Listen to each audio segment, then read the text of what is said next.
5 मिनिटात 25 बातम्यांचे सहप्रायोजक आहेत defence career academy, Chhatrapati Sambhajinagar व कोल्हापूर।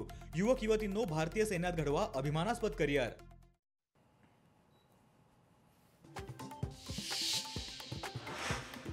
अतिवृष्टी आणि पुरामुळे कर्ज वसुलीला स्थगिती, फडणवीस सरकारचा शेतकऱ्यांना मोठा दिलासा, राज्यस्तरीय बँकर समितीला सरकारचे आदेश।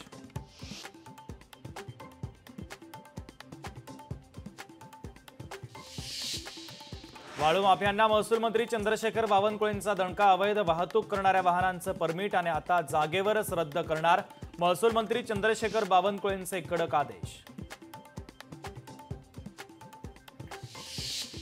कल्याणमध्ये काँग्रेस जिल्हाध्यक्षांसह समर्थकांचा राजीनामा, पक्षश्रेष्ठींच्या आदेशानुसार राजीनामे दिले, जिल्हाध्यक्ष सचिन पोटेंची माहिती।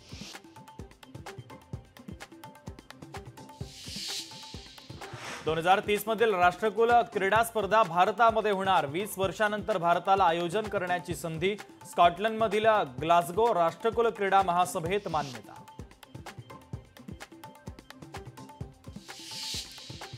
शिष्यवृत्ती परीक्षा 2026च्या तारखेमध्ये बदल, 8 फेब्रुवारीला टीएटी परीक्षा असल्यानं निर्णय, तर 5वी आणि 8वीची शिष्यवृत्ती परीक्षा 22 फेब्रुवारीला होणार।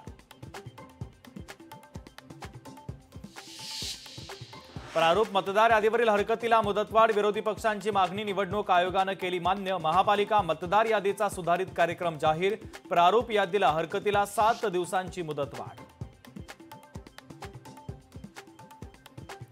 साताऱ्यामध्ये पिस्तूल घेऊन फिरणारा पोलिसांच्या ताब्यात, निवडणूक आचारसंहिता सुरू असताना पोलिसांची कारवाई, शाहूपुरी पोलिसांकडून पुढील तपास सुरू। मीरा भाईंदरमध्ये घरफोडी करणारे चोरटे गजाआड, चोरट्यांकडून 13 तोळे सोने आणि 15,26,000 रुपयांचा मुद्देमाल जप्त। पुण्यामध्ये 5 नवीन पोलीस स्टेशन स्थापन होणार, पुणे पोलीस आयुक्तालयाला मिळणार 2 पोलीस उपायुक्त दर्जाचे अधिकारी, लवकरच शासन आदेश जारी होणार।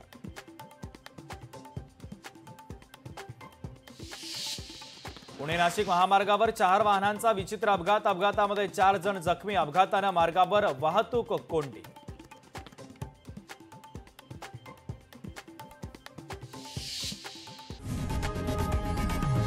लोकशाही मराठी, ऐका, पहा, जागरूक रहा।